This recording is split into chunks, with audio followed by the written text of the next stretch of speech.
আসসালামু আলাইকুম। স্বাগতম আজকের সংবাদে। শুরুতেই থাকছে সংবাদ শিরোনাম। গাজায় বিমান হামলায় একদিনে নিহত ৪৫, ফের যুদ্ধবিরতির ঘোষণা ইসরায়েলের। এদিকে ফের মোদিকে নিয়ে একই দাবি ট্রাম্পের, দিলেন হুঁশিয়ারি। সবশেষে থাকছে মুক্তি পাওয়া ফিলিস্তিনি বন্দীদের শরীরে ভয়াবহ নির্যাতনের চিহ্ন। শুনছিলেন শিরোনাম, এখন বিস্তারিত। প্রথমেই আমার চ্যানেলটি সাবস্ক্রাইব করুন, যাতে সবার আগে সর্বশেষ সংবাদ আপনার কাছে পৌঁছায়। সংবাদটি আপনি কোথা থেকে শুনছেন জানিয়ে দিন কমেন্টে। গাজা উপত্যকায় টানা হামলার মধ্যে একদিনে অন্তত ৪৫ জন ফিলিস্তিনিকে হত্যা করেছে ইসরায়েলি বাহিনী। এর পরদিনই আংশিক যুদ্ধবিরতি পুনঃকার্যকরের ঘোষণা দিয়েছে ইসরায়েল। বার্তা সংস্থা রয়টার্স এ তথ্য জানিয়েছে। গাজার স্বাস্থ্য মন্ত্রণালয় জানিয়েছে, ১০ অক্টোবর যুদ্ধবিরতি কার্যকর হওয়ার পর থেকে ইসরায়েল ৮০ বার চুক্তি লঙ্ঘন করেছে।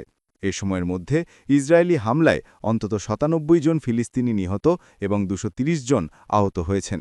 রবিবার মধ্যেও দক্ষিণ গাজায় বিমান হামলা চালায় ইসরায়েলি প্রতিরক্ষা বাহিনী। তাদের দাবি, হামাস সশস্ত্র শাখা কাসেম ব্রিগেড ইসরায়েলি সৈন্যদের লক্ষ্য করে হামলা চালিয়েছে। এর জবাবে তারা পাল্টা হামলা চালাতে বাধ্য হয়েছে। রাফা এলাকায় চালানো এক হামলায় ২ ইসরায়েলি সেনা নিহত এবং ৩ জন আহত হয়েছে বলে দাবি করেছে আইডিএফ।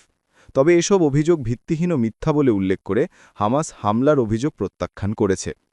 মধ্য গাজার আল জাওয়াইলা শহরে বিমান হামলা চালিয়ে হামাসের কাসেম ব্রিগেডসের এক কমান্ডার সহ ৬ জন সদস্যকে হত্যা করেছে বলে জানিয়েছে ইসরায়েলি বাহিনী। এদিকে একই দিনে হামাস ২ ইসরায়েলি জিম্মির মরদেহ রেড ক্রসের মাধ্যমে হস্তান্তর করেছে বলে ইসরায়েলি কর্তৃপক্ষ নিশ্চিত করেছে। তবে জিম্মিদের পরিচয় ও কিভাবে তারা মারা গেছে সে বিষয়ে বিস্তারিত কিছু জানানো হয়নি। এদিকে ফের মোদিকে নিয়ে একই দাবি ট্রাম্পের, দিলেন হুঁশিয়ারি। ভারতের প্রধানমন্ত্রী নরেন্দ্র মোদীকে নিয়ে আবার একই দাবি করলেন মার্কিন প্রেসিডেন্ট ডোনাল্ড ট্রাম্প। তার সঙ্গে তিনি ভারতের পণ্যের ওপর আরও শুল্ক আরোপের হুঁশিয়ারি বার্তা দিয়েছেন। সোমবার এনডিটিভির প্রতিবেদনে বলা হয়েছে, ট্রাম্প আবার বলেছেন, মোদি তাকে জানিয়েছেন যে ভারত রাশিয়া থেকে তেল কিনবে না। এয়ারফোর্স ওয়ান বিমানে সাংবাদিকদের প্রশ্নের জবাবে ট্রাম্প বলেন, আমি প্রধানমন্ত্রী মোদির সঙ্গে কথা বলেছি, তিনি বলেছেন তিনি আর রাশিয়া থেকে তেল কিনবেন না। সাংবাদিকরা প্রশ্ন করেন, ভারত সরকার তো বলছে মোদি ও ট্রাম্পের মধ্যে কোনো কথা হয়নি। ট্রাম্পের জবাবে বলেছেন, তারা যদি এই কথা বলে তাহলে তারা রাশিয়া থেকে তেল কেনার জন্য বিপুল শুল্ক দেবে, কিন্তু তারাই বিপুল শুল্ক দিতে চায় না। এই নিয়ে দ্বিতীয়বার ট্রাম্প দাবি করলেন, প্রধানমন্ত্রী মোদির সঙ্গে তার কথা হয়েছে এবং মোদি তাকে বলেছেন ভারত রাশিয়া থেকে তেল কিনবে না। এর আগে ভারতের পররাষ্ট্র মন্ত্রণালয়ের মুখপাত্র রণধীর জয়সওয়াল বলেছেন, মোদি ও ট্রাম্পের মধ্যে ফোনে কথা হয়নি।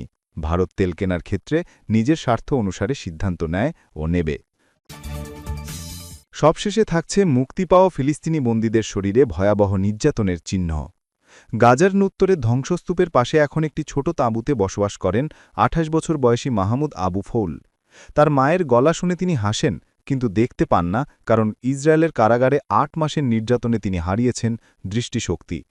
তার এই অন্ধত্ব শুধু একজন তরুণের গল্প নয়, এটি ইসরায়েলের কারাগারগুলিতে বন্দী হাজারো ফিলিস্তিনির ভাগ্যের প্রতিচ্ছবি। সদে তেইমান, রামলে বা নেগেভ সব কারাগারেই একই চিত্র: মারধর, ক্ষুধা, চিকিৎসা বঞ্চনা, তারপর ফাঁসি। মাহমুদ বলছিলেন, আমি বারবার চিকিৎসা চেয়েছিলাম, তারা শুধু চোখে কিছু ড্রপ দিয়েছে যা কোনো কাজই করেনি। তিনি দৃষ্টিশক্তি হারালেও হারাননি বলার শক্তি। তার বর্ণনায় এখন আন্তর্জাতিক মানবাধিকার সংস্থাগুলির হাতে নতুন প্রমাণ কিভাবে ইসরায়েলের কারাগারগুলি ধীরে ধীরে হয়ে উঠেছে এক একটি নির্যাতন শিবির।